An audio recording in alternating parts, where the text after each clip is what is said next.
اس committee کو parliament نے form کیا ہے، 10 رکنی کمیٹی ہے جس کا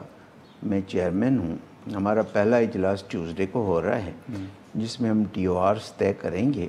اور اسی میں پھر فیصلہ ہوگا، جن صاحبان کو بلانا ہوگا تو اسی میں ہم نوٹسز ان کو دیں گے، کال اپون نوٹسز دیں گے کہ وہ آ کر اپنا بیان ریکارڈ کروائیں۔ اس میں ثاقب نثار صاحب کو بھی زحمت دے سکتے ہیں، ان کے صاحبزادے کو بھی، یا جو صاحب جس کو ٹکٹ ملا ہے ان کو بھی، کیونکہ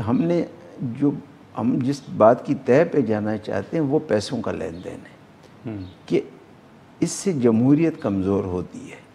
تو پیسوں کا لین دین صرف ایک جماعت نہیں، پوری جمہوریت کے لیے نقصان دہ ہے اگر یہ ٹرینڈ ہے۔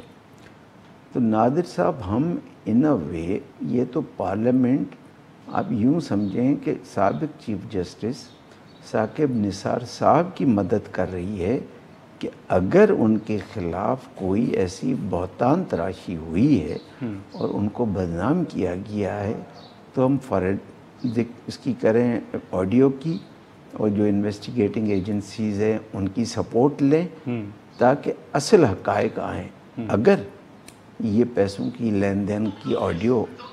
غلط ثابت ہوتی ہے تو میرے خیال میں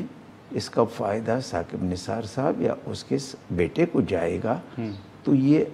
ان اے وے ہم ان کی سپورٹ کر رہے ہیں تاکہ اگر کوئی غلط الزام ہے تو وہ پھر ان پہ جو تہمت لگی ہے وہ ختم ہو، لیکن اگر ثابت ہوتا ہے تو پھر ہم اپنی رپورٹ پارلیمنٹ کو دیں گے،